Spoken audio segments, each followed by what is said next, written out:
Hello, I'm Ibrahim Imam, and welcome to this episode of the Neurology Lounge podcast. In this episode, I'll be exploring 10 simple ways to keep the neurologist away. This podcast is a modified extract from my book, Surfing the Brain.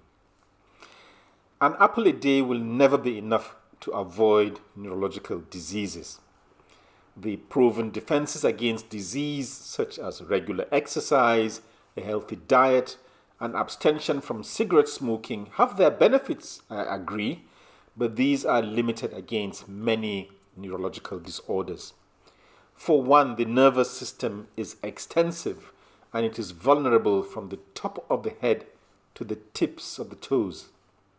For another, the cells that constitute the nervous system are susceptible to an astonishing variety of insults. There are, of course, many neurological diseases that we can do absolutely nothing to guard against. This is the case with genetic neurological diseases, unless we find a way of choosing our parents wisely. But don't despair. There are measures we can take to shield ourselves against some avoidable neurological conditions. And many of these are problems that arise from activities that we engage in, often mindless of their consequences. Here then are the 10 don'ts of neurology to avoid meeting a neurologist. Number 1, don't cross your legs. We all do it. Sit back and hang one leg over the other knee. Habitual crossed-leg sitting, however, puts your peroneal nerve at risk of compression, and this is where it crosses around the knee to innervate the muscles of the leg and the foot. The result is foot drop. Sitting in the yoga lotus position causes similar damage as does prolonged squatting, the so-called strawberry picker's foot drop. Number 2, don't stay too long at the hairdresser's sink. Excessive neck extension, as occurs at the hairdresser or the chiropractor, could stretch and tear the inner lining of a large neck artery. This painful tear is called a dissection, and it allows a blood clot to form. What happens next is the life-threatening part. The clot may dislodge and travel up the blood vessel, where it blocks blood flow to the brain. The result, understandably, is called the beauty parlor stroke syndrome. Number 3, don't stay too long on the toilet seat. The sciatic nerve is the largest nerve in the body, and it crosses the buttock on its way to innervate most of the lower limb muscles.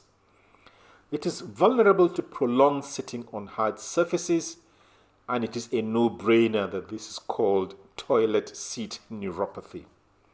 You could, of course, have your toilet seat nicely padded. Another way to protect your sciatic nerve is to avoid thick wallets in your back pocket. You really do not want to develop wallet neuritis. Number 4, don't build your muscles to excess. It's trendy to have a nice six-pack and firm pecs, but this may come at a hefty price. As the muscles get stronger and bulkier, they may compress the nerves which pass through them. And the most vulnerable are the thoracodorsal, the suprascapular, and the pectoral nerves. You don't need to know them, know that you just don't want to compress them. A shrunken pectoral muscle on one side is, however, sure evidence that you have overdone the muscle buildup. Okay, I admit to a bit of Schadenfreude here, seeing that I'm not, regretfully, at risk of these rare entrapment neuropathies. Number 5, don't overdo the athletic thing. Athletic sports that involve excessive upper limb movements may stretch and compress nerves. Contact sports are also guilty in this case. And particularly vulnerable is the axillary nerve, and this is the nerve that supplies the muscles you need to lift your arm away from your body. And the culprit sports that inflict harm on the axillary nerve include volleyball, skiing, football, rugby, baseball, ice hockey, weightlifting, and wrestling.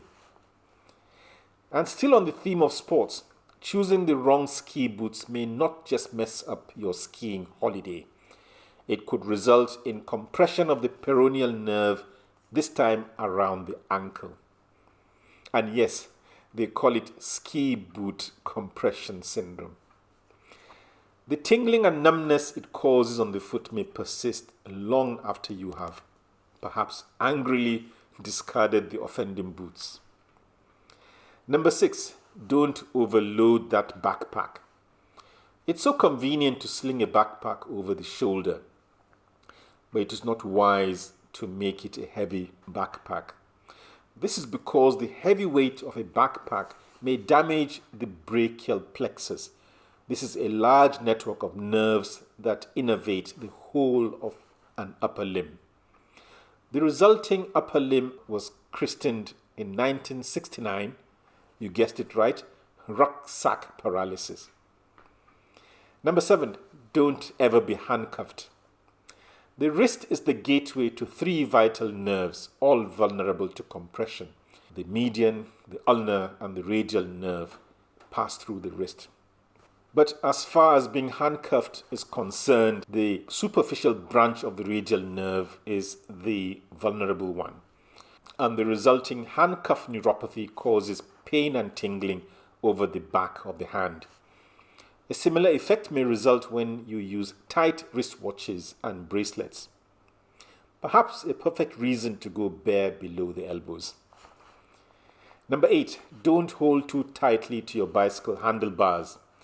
To avoid the so-called cyclist palsy, you must not only choose your machine carefully, you must take care when riding. And this is to protect your ulnar nerve, which, as we said, traverses the wrist, and this is exactly where the cycle handbars can compress it. No wonder it is called handlebar palsy. The result is paralysis of many of the small muscles of the hand, sparing usually the thumb. Number 9, don't tighten your belt excessively. The victim of this habit is a branch of the femoral nerve, which is the second largest nerve in the lower limb. This nerve migrates from the abdomen into the thigh by sliding just under the belt line. It is vulnerable here to compression, and the result is a condition called neuralgia paresthetica. This is a fairly common condition, easily recognized by a combination of pain, tingling, and numbness over a well-demarcated patch on the outer thigh. To avoid neuralgia paresthetica, you also want to keep away from gaining weight and from sitting down for prolonged periods. And we come to number 10. Don't fail a hanging attempt. The nerves that are vulnerable to the hangman's noose are the greater auricular nerves, and these are the nerves charged with transmitting sensation from the ears to the brain. There is no problem if the hanging, judicial or otherwise, is successful. However, if the attempt fails, be prepared for numb ears in resurrection. So there you have them, 10 simple things to keep the neurologist away. If you found this podcast enlightening, do leave a comment or click on the like button.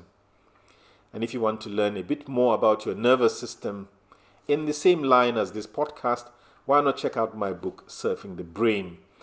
And if you want to learn a bit more of the academic aspects of the themes explored here, you may find my website, Neurochecklist, helpful. And to make sure you do not miss the next edition of the podcast, why not subscribe to the YouTube, Apple, or Spotify channels of the podcast? Thank you very much for your time.